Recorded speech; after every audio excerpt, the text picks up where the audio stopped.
Welcome to all my friends, students in physics class. Attention. Today our topic is wave optics. Wave optics. इससे पहले आपने ray optics पढ़ा, इसमें 4 chapters थे. इसमें 3 छोटे छोटे चैप्टर्स कहे जाते हैं वेव ऑप्टिक्स में. तीनों मिला के रे ऑप्टिक्स का एक चैप्टर के बराबर होता है. देखिए मास उतना ही है जितना के रे ऑप्टिक्स के 4 चैप्टर्स में है, और यहाँ मान सकते हैं आप एक चैप्टर रे ऑप्टिक्स के एक चैप्टर के बराबर होता है. पढ़ना कम है और मास ज़्यादा है आपका वेव ऑप्टिक्स में. और फिर ये नया ऑप्टिक्स भी है. इससे पहले जो रे ऑप्टिक्स पढ़ा वो तो आपने 10th में 8th में 6th में पढ़ा हुआ बहुत कुछ मिला था, कुछ ही नई बातें थी. यहाँ सब कुछ नया नया मिलेगा. इसमें वेव ऑप्टिक्स ये एक फिजिक्स का एक ब्रांच है जिसमें लाइट के वेव नेचर का स्टडी करते हैं हमारे इस्लाम, या लाइट को वेव मानकर उससे होने वाले घटनाओं का हम लोग देखते हैं, स्टडी करते हैं, वेरिफिकेशन करते हैं. फिर रिफ्लेक्शन, रिफ्रैक्शन, इसके बाद आप इसमें पढ़ेंगे interference, polarisation and diffraction of lights. इन सब फिनोमेनन के बारे में कंप्लीट एक्सप्लेनेशन दिया जाएगा वेव ऑप्टिक्स. खास के इंटरफेरेंस, डिफ्रैक्शन, पोलराइजेशन ये एक ऐसे घटनाएं हैं, ऐसे फिनोमेना हैं जिनके प्रूफ के लिए, जिनके एक्सप्लेनेशंस के लिए लाइट को वेव मानना कंपल्सरी है. बिना वेव माने ये सभी घटनाओं का वेरिफिकेशन नहीं हो सकता. तो मॉडर्न जो है ऑप्टिक्स वो आपका वेव ऑप्टिक्स है, और क्लासिकल ऑप्टिक्स जो है वो आपका रे ऑप्टिक्स है. न्यूटन के प्रिंसिपल के अनुसार रे ऑप्टिक्स काम करता है. और यहाँ पे हाइगेंस ही सबसे पहले साइंटिस्ट थे जिन्होंने लाइट को वेव माना था.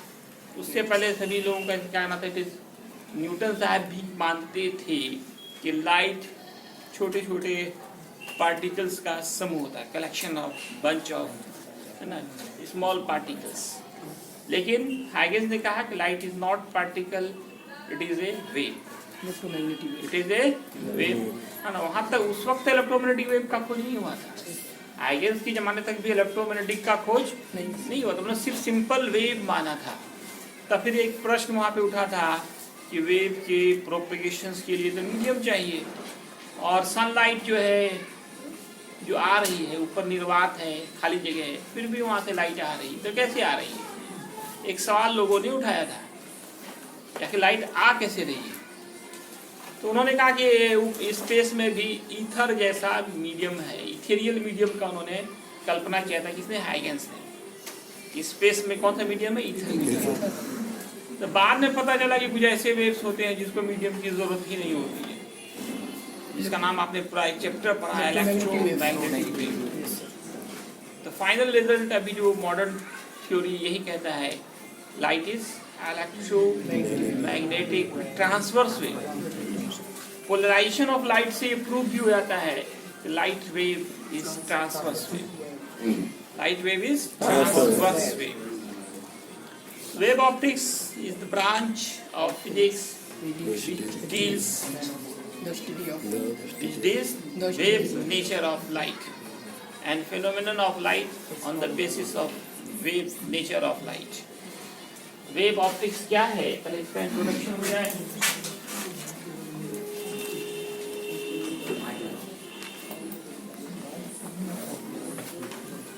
क्या कहेंगे? branch of physics deals. इधर घूम लो, ये 12th पढ़ा रहे हैं कि स्टूडेंट पढ़ा रहे हैं. इसमें वेव फ्रंट, हर चैप्टर्स में कुछ ना कुछ हम बोलते हैं हीरो होता है, तो उसका पूरा रोल एक्शन होता है पूरे चैप्टर में. इस तरह से वेव ऑप्टिक्स में जो आपका हीरो है वो वेव फ्रंट है. इसी का सारा एक्शन रोल होगा. बेस इसका यही है, वेव फ्रंट. वेव तो सुना होगा, वेव फ्रंट आप शायद फर्स्ट टाइम सुन रहे हैं। Yes sir. वेव फ्रंट क्या होता है? कायदा कोई भी सोर्स ऑफ लाइट हो, कोई भी सोर्स ऑफ लाइट हो, उससे इक्वी डिस्टेंस पर, इक्वल डिस्टेंस पर जितने सेम फेज वाइब्रेटिंग पार्टिकल्स होते हैं उनको टच करने वाला इमेजिनरी सरफेस वेव फ्रंट कहलाता है। An imaginary surface which touch same phase vibrating particles, समान कंपन कला वाले माध्यम के कणों को स्पर्श करने वाला काल्पनिक सतही तरंगाग वेव फ्रंट कहलाता है। डिफाइन करते हैं, an imaginary surface which touch same phase vibrating particles. An imaginary surface which touch same phase vibrating particles is called wave front. Definition इसका ये है कि ऐसा काल्पनिक सतह, an imaginary surface, imaginary surface which touch same phase vibrating particle, same phase vibrating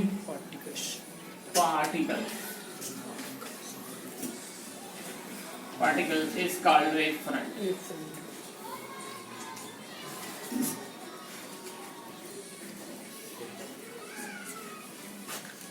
इसको figure से देखिए, मान लेते हैं कोई सोर्स ऑफ लाइट है हमारा एस, और इससे इक्वल डिस्टेंस पर बहुत सारे पार्टिकल्स हैं मीडियम के, इनको टच करने वाला, ये सब पार्टिकल्स हैं, पार्टिकल्स ऑफ मीडियम, इनको टच करने वाला ये जो सरफेस है, कर्व जो देख रहे हैं, इसी का नाम है वेव फ्रंट। ये सभी डिस्टेंस इक्वल होते हैं, किसी सोर्स ऑफ लाइट से इक्वल डिस्टेंस पर जितने भी सेम फेज वाइब्रेटिंग पार्टिकल्स होंगे वे वेव फ्रंट कहलाते हैं। सेम डिस्टेंस में सभी दूरी क्या होनी चाहिए? बराबर। सेम फेज वाइब्रेशन का मतलब क्या है? इसे आप पढ़ेंगे, ये ट्रांसवर्स वेव है, और transverse wave is found in the form of crest and trough. इस तरह से वेव आगे जाता है, ये क्रेस्ट कहलाता है, ये ट्रफ कहलाता है। सेम फेज वाइब्रेशन, अगर एक का क्रेस्ट है तो सबका क्रेस्ट हो, एक का ट्रफ हो तो सबका ट्रफ हो। इसको कहते हैं सेम फेज वाइब्रेटिंग पार्टिकल्स को टच करने वाला इमेजिनरी सरफेस वेव फ्रंट कहलाता है। इसकी टाइप्स की बात करें, 3 टाइप्स ऑफ वेव फ्रंट, इसमें से एक आपका आ जाता है spherical wave front. Spherical wave front जिसका शेप है, इसमें नाम में डिफिनेशन है, डिफिनेशन होगा नाम से ही डिफिनेशन पता चल रहा है, a such type of wave front which shape is spherical, which shape is just like a sphere, sphere जैसा होता है, is called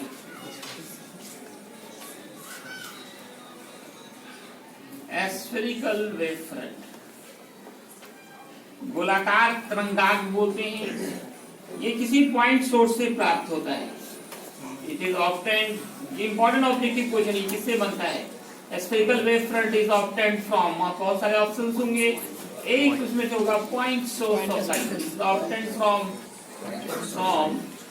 point source of light,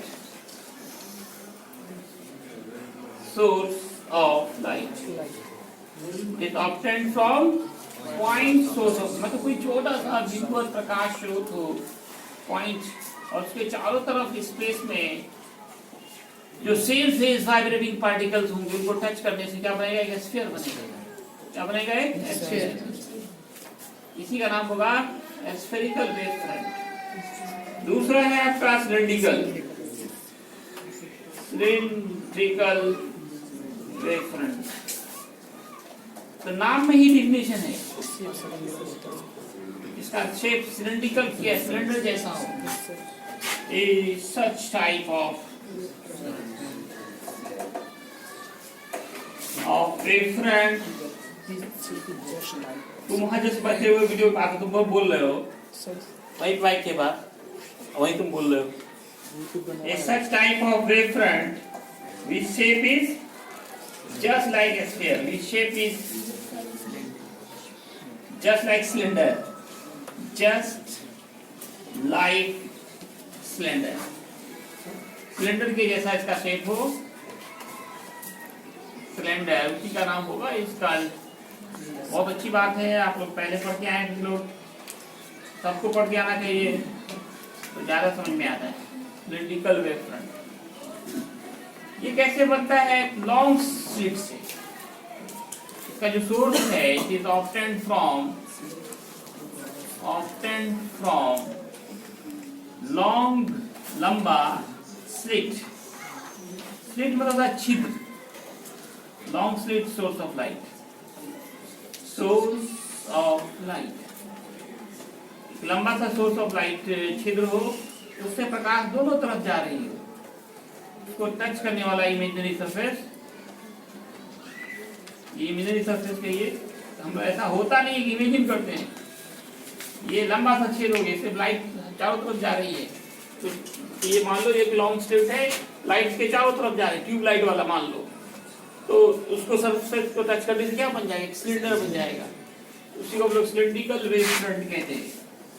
तीसरा प्लेन वेवफ्रंट। प्लेन वेवफ्रंट तो नाम में डिफिनेशन है, a such type of wavefront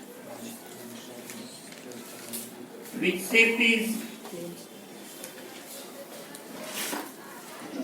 just like a plane, just like a plane, एक तल जैसा होगा, उसी का नाम है इसका प्लेन वेवफ्रंट।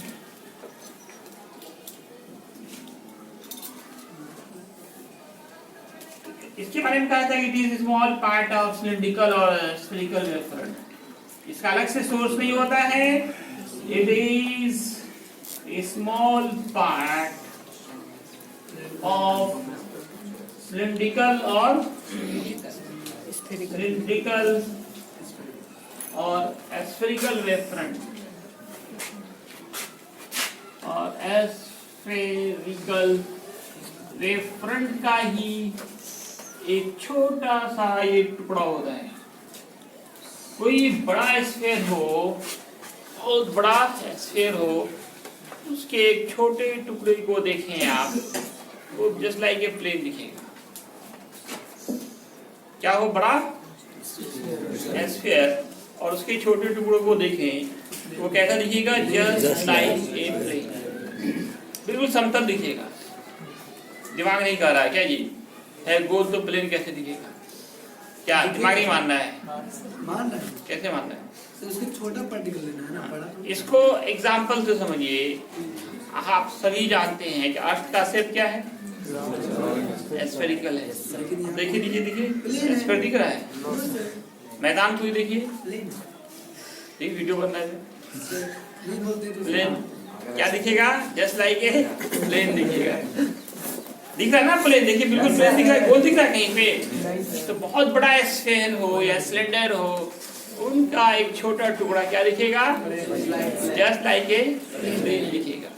उसी का नाम होगा प्लेन वेवफ्रंट। अब इसमें देखिए मेन टॉपिक अब फिर आ रहा है आपका, जैसे वेवफ्रंट भी बहुत इंपॉर्टेंट है। मैंने पहले ही कहा कि एक चैप्टर के बराबर है रे ऑप्टिक्स के। अब मास जो है ना, 4 चैप्टर वहां पढ़े, आप यहाँ 1 चैप्टर पढ़ेंगे। मास दोनों में सेम खाता है सिलेबस, इसलिए इसका कुछ छोड़ने का नहीं है आपका। यहाँ एक ऑब्जेक्टिव और है, how many types of wavefront? How many types of? There are 3 types of wavefront. What is the source of a spherical wavefront? Point source of light. What is source of cylindrical wavefront? क्या कहेंगे आप? Long slit source of light. What is plane wavefront? The small part of एस्फेरिकल और cylindrical wave front. अब देखिए Huygens में सबसे ज्यादा famous जो है वेव ऑप्टिक्स में वो हाइगेंस का सेकेंडरी वेव फ्रंट प्रिंसिपल है। Wave front principal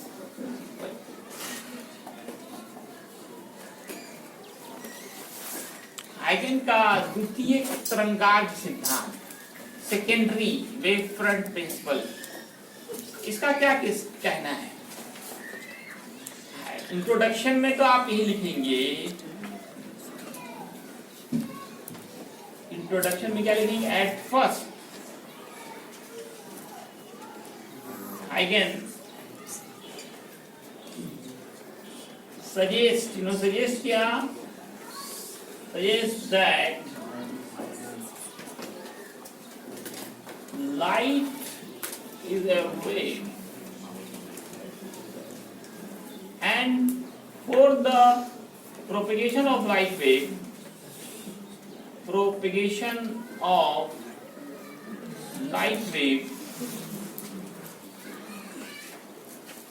you take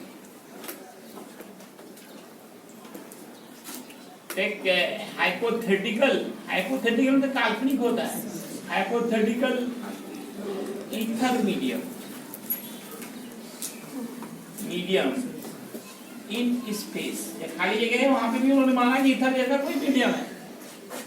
and gives A theory, एक सिद्धांत भी दिया, gives A theory for the propagation of light wave. Light wave कैसे आगे बढ़ता है इसके लिए उन्होंने सिद्धांत दिया जिसका नाम है which is called Huygens secondary wavefront principle.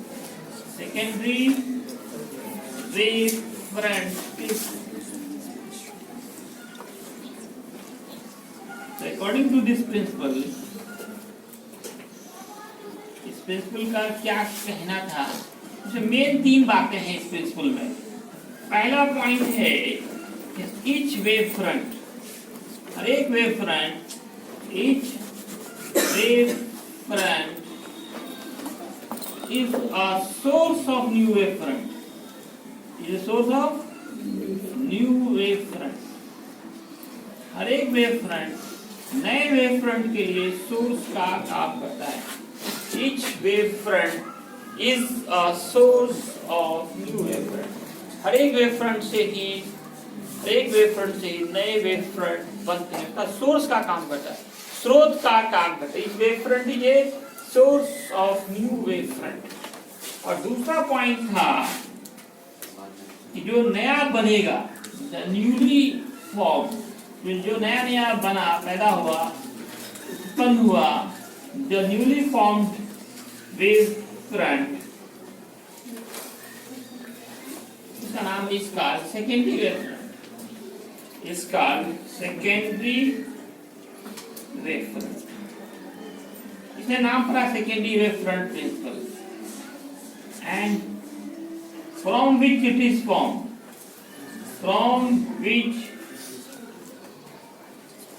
it is produced, क्योंकि ये it is produced, इसका नाम हुआ is called primary wave front। Very good, primary wave front। किसी ने बताया कि प्राइमरी, ये 2 ही तरह के उन्होंने कहा कि वेव फ्रंट होंगे, एक सेकेंडरी एक प्राइमरी। जो नया बनेगा जिससे बनेगा प्राइमरी, फिर कुछ ही क्षण में, अगले ही क्षण में सेकेंडरी से फिर प्राइमरी बन जाएगा, सेकेंडरी फिर प्राइमरी बन जाएगा, फिर उससे नया बनेगा, फिर अगले क्षण वो सेकेंडरी क्या बनेगा? नया बनाएगा तो क्या बन जाएगा?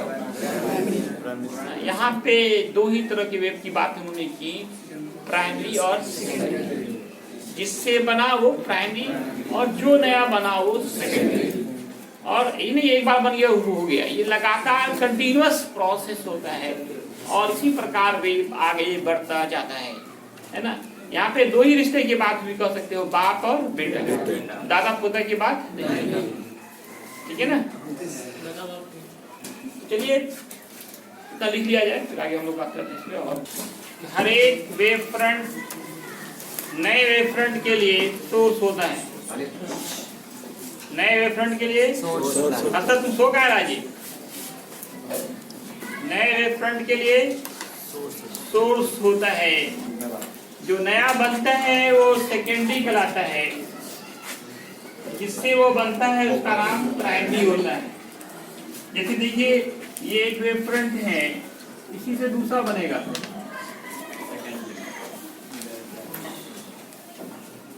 ये दूसरा बना, इसका नाम होगा सेकेंडरी वेव फ्रंट। ये प्राइमरी रहा, ये अगले ही क्षण इससे अगला बनेगा, या भी ये प्राइमरी हो गया, ये सेकेंडरी हो गया, फिर अगले क्षण अगला बनेगा। तो ये आपका हमेशा जो लास्ट वाला होगा वो सेकेंडरी वेव फ्रंट होगा, उससे जस्ट पहले वाला प्राइमरी वेव फ्रंट होगा। इसी तरह से लाइट वेव्स आगे बढ़ते चले जाते हैं। Okay, each wave front is a source of new wave front. Newly formed wave front is called secondary wave front, and from which it is formed, it is produced, is called primary wave front. तीसरा point कहता है the perpendicular, अगर हम perpendicular खींचते हैं drawn on incident wave front is called incident ray.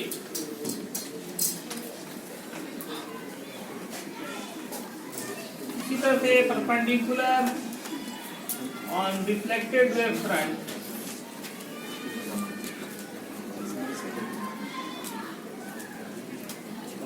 is called reflected ray.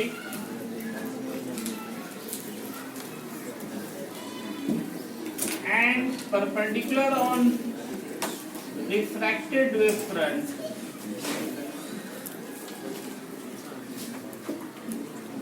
is called reflected ray.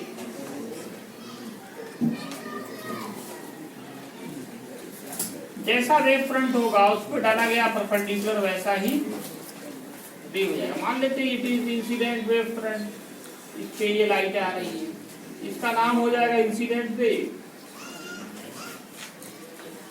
ये जो normal खींचा गया it is incident wave front.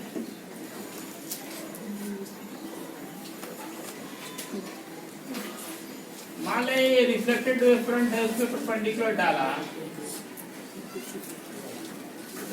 Reflected wave front, इस पे परपेंडिकुलर डाला, ये रिफ्लेक्टेड रे हुआ, रिफ्लेक्टेड रे, इंसिडेंट रे, ये हो गया रिफ्लेक्टेड रे। इसी तरह अगर ये रिफ्लेक्टेड वेव फ्रंट होता और उस पर एक परपेंडिकुलर नॉर्मल ड्रॉ किया जाता, वो रिफ्लेक्टेड वेव, जैसा वेव फ्रंट हो उस पर डाला गया परपेंडिकुलर वैसा ही रे हो जाता है। ये इनका कहना था, हाइगेंस का कहना था। अब इस पे एक लॉन्ग क्वेश्चन, दो लॉन्ग क्वेश्चन है, दोनों में से एक प्रायः पूछे जाते हैं। वो क्या है? वेरिफिकेशन करना, verification of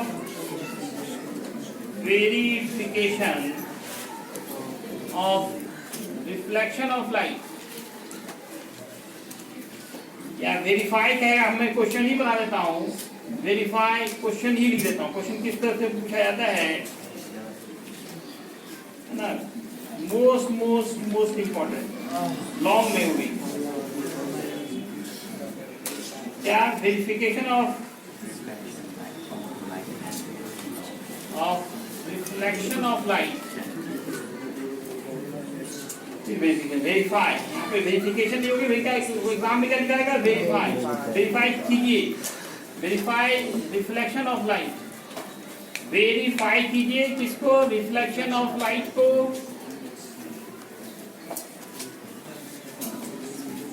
reflection of light and its law, उसका नियम भी चाहिए, its laws on the basis of Huygens secondary wavefront principle. Huygens secondary wavefront principle पे आप दो में से या तो कभी रिफ्लेक्शन पूछता है और कभी रिफ्रैक्शन। आप देखे होंगे क्वेश्चन बैंक में प्राय ये दो क्वेश्चन दिखेंगे आपको, या तो रिफ्लेक्शन पे या जहाँ एक गलती लोग क्या करता है, जैसे यहाँ पे लिखा ना on the basis of Huygens secondary wavefront principle, खाली ये लॉ लिख के आया था, ये लॉ नहीं कहा जा रहा है आपको। इस लॉ पे आप प्रकाश के प्रावर्तन और उसके नियमों का सत्यापन कीजिए। लॉ नहीं लिखे यहाँ पे, लॉ का एक्चुअली यहाँ पे लोग हाइगन्स पढ़ता है, आगे कुछ नहीं पढ़ता है, तो खाली लॉ लिख के आ जाता है। और लॉ भी आए ना तो ये खाली इंट्रोडक्शन लिख के छोड़ दीजिए, बल्कि मेन लॉ क्या है, 3 पॉइंट्स हैं, जो 3 पॉइंट्स आपको लिखाए गए हैं। लॉ एक्चुअल में वो है आपकी इंट्रोडक्शन, आप लिखे ना लिखे उससे कोई फर्क नहीं पड़ता है, लेकिन मेन जो पॉइंट्स दिखाए गए 3 पॉइंट्स। इंट्रोडक्शन वो ऑब्जेक्टिव क्वेश्चंस के लिए आपको वहाँ पे 2 ऑब्जेक्टिव बना के हाइगेंस ने ही सबसे पहले बताया कि लाइट वेव है, और दूसरा उन्होंने क्या किया था, ईथर मीडियम का कल्पना किया था उसके बारे में। आइए हम लोग सॉल्व करते हैं इस क्वेश्चन को, कैसे वेरीफाई किया जाएगा। इसमें देखिए मेन है फिगर, फिगर समझ गए, काम हो गया। फिगर थोड़ा सा कॉम्प्लिकेटेड है, थोड़ा सा ध्यान दीजिएगा तो मेरा आसानी है। सबसे पहले हम लोग एक रिफ्लेक्टिंग सरफेस बनाएंगे, X Y is a reflecting surface, उसको कोई एक इंसिडेंट वेव फ्रंट ले लेंगे, ए बी को मान लेंगे एक इंसिडेंट वेव फ्रंट है। अब ये मान के चले जितने देर में ए जा रहा है, यहाँ पे बिल्कुल लाइन खींचे, बिल्कुल लाइन खींचे, और मानिए जितने देर में ये गया ए डैश पर, उतने देर पे बी गया बी डैश पे। बी कहाँ गया, बी डैश पे। ये एंगल 90 डिग्री ही लेना है, तब रिफ्लेक्ट होगा। सबसे देखिए ए बी वेव फ्रंट है, इंसिडेंट वेव फ्रंट है, तो सबसे पहले बी पॉइंट रिफ्लेक्टिंग सरफेस से टकरा रहा है, तो टकराएगा तो क्या हो, यहाँ से रिफ्लेक्ट होगा। तो रिफ्लेक्ट होके मान लेते हैं जितने देर में ए पहुंचा ए डैश पे, उतने देर पे बी पहुंच गया बी डैश। अब ये मानिए कि अगर रिफ्लेक्टिंग सरफेस नहीं होता तब प्रकाश सीधे चलती है, ये बिल्कुल सीधे चलती है और पहुंच जाती है मान लो ए डैश की पोजीशन पे। बिल्कुल स्ट्रेट खींचना है, ये हम लोग इमेजिन करें अगर नहीं होता रिफ्लेक्टिंग सरफेस तो क्या होता है, बिल्कुल ये सीधे चलती और ए डैश सी पे पहुंच जाती। अब हम लोग एक पॉइंट यहाँ पे लेते हैं पी ए बी पर, और वहां से एक पैरेलल लाइन खींचते हैं ए डैश के पी क्यू, तो इसको आर पे कट कर रहा है, आर एस से एक परपेंडिकुलर ड्रॉ कर देते हैं on A dash B dash, this angle is 90 degree, सब परपेंडिकुलर है, सब 90 एंगल बनना है। अब आप एक नॉर्मल खींचे, यहाँ पे नॉर्मल खींच दें, क्या खींच दें, नॉर्मल। एक नॉर्मल ए बी पे खींचे, ए बी पे एक नॉर्मल खींच दें एम बी, क्योंकि ये इंसिडेंट रे फ्रंट है, इस पे ये परपेंडिकुलर है, इट इज इंसिडेंट रे, और ये आपतन बिंदु पे लंब है, कि ये नॉर्मल हो गया, ये एंगल आई होगा, क्या होगा आई। ये क्या बचेगा 90 माइनस आई, क्योंकि पूरा 90 है, तो फिर ये क्या बचेगा आई।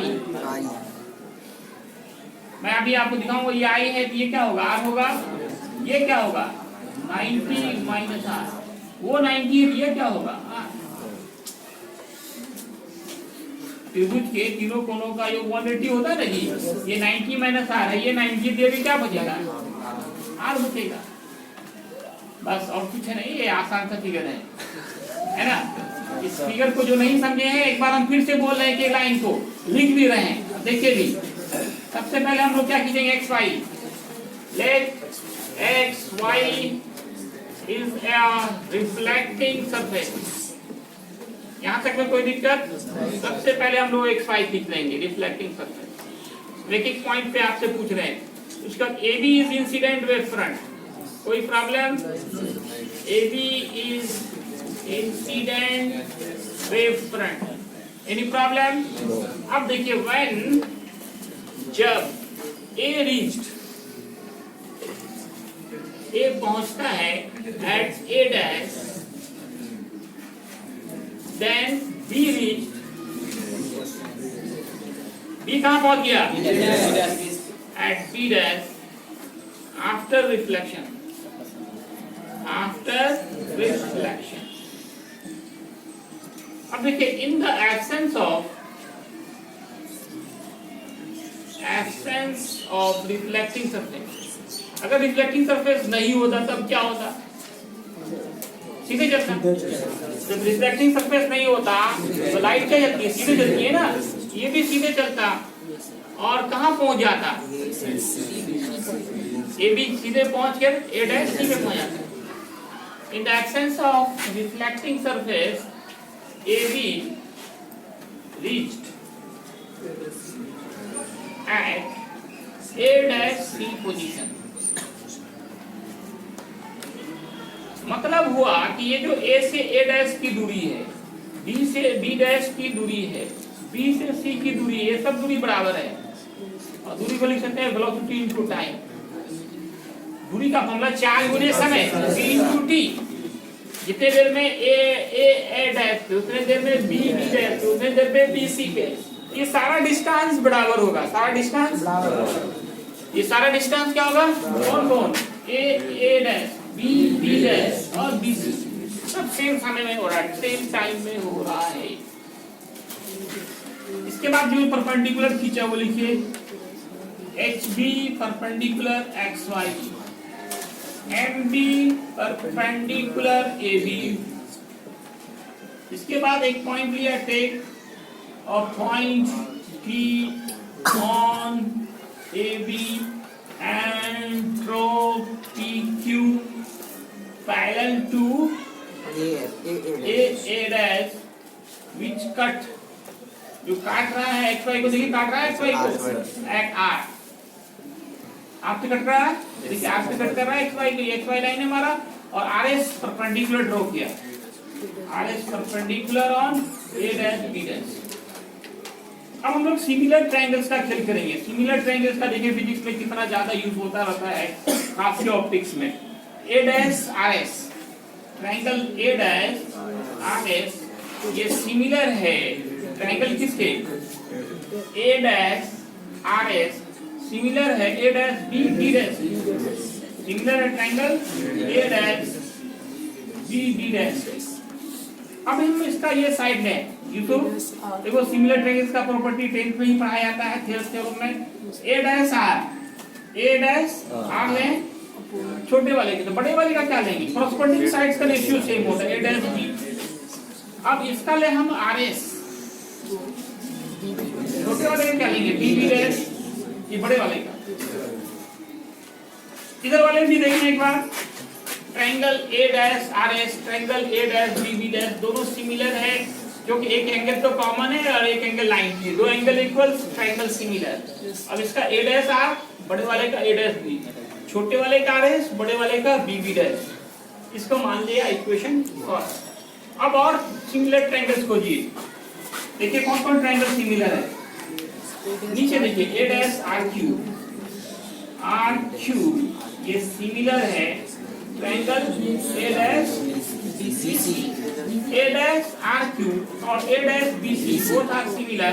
अब इसमें जो A डैश R छोटे वाले का बड़े वाले का क्या लेना पड़ेगा? A dash B। अब फिर आप इनका लें RQ छोटे वाले का RQ, बड़े के का BC। अब फर्स्ट और सेकंड से मिला के देखिए क्या मिल रहा है। फ्रॉम फर्स्ट एंड सेकंड मिलाइए, फर्स्ट और सेकंड से मिलाइए। LHS बराबर है RHS बराबर RS by RQ by BC। और आपने क्या देखा था कि BB डैश और BC दोनों बराबर है, दोनों का मान V इंटू T है, V into T cancel, RS equal RQ।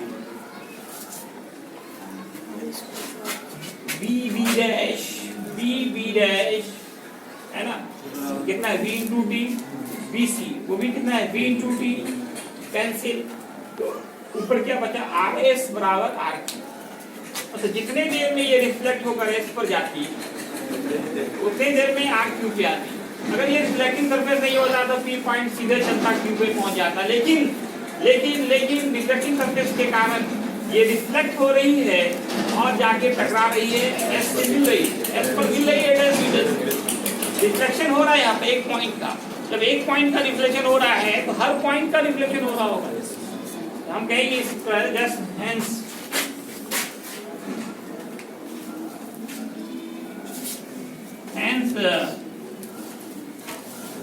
we observe that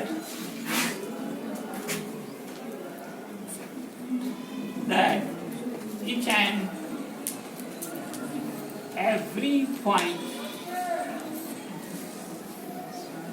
of AB reflected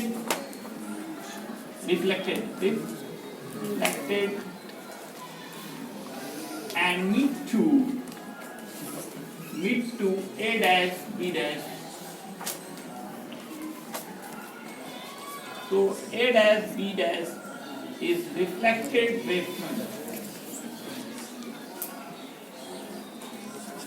Hence reflection of light takes place. प्रकाश का परावर्तन की घटना हो रही है, reflection of light takes place. Verified. अब वेरिफिकेशन ऑफ फर्स्ट लॉ देखो, verification of first law of reflection of light.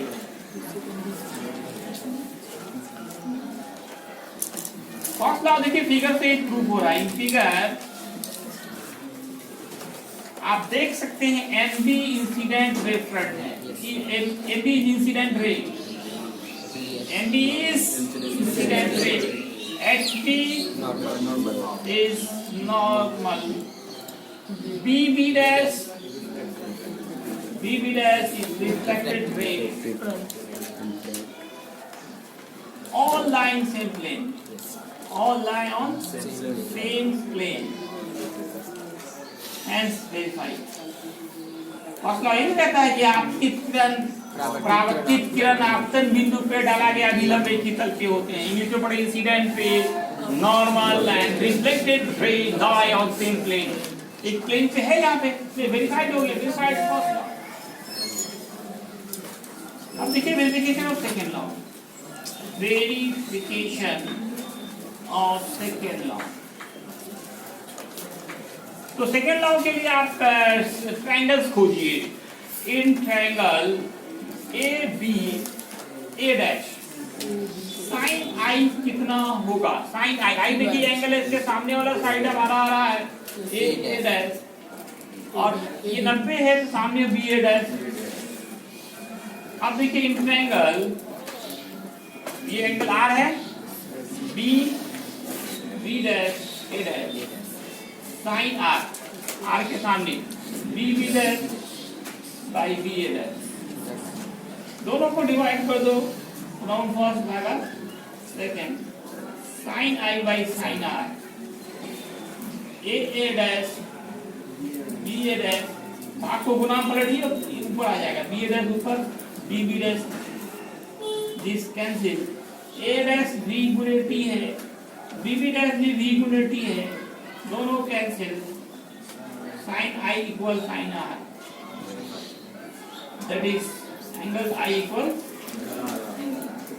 Verified. ये बचपन से पढ़ा जाता है, आपतन कोण बराबर परावर्तन, angle of incidence is equal to the angle of, है ना। आज आप जीवन में पहली बार का प्रूफ देख रहे हैं। आज तक सिर्फ आप क्या पढ़ते थे, रटते आपतन कोण बराबर होती है, बराबर टू द एंगल ऑफ। आज ये वेरीफाइड हो गया। ओके, कोई प्रॉब्लम? चलिए राइट डाउन।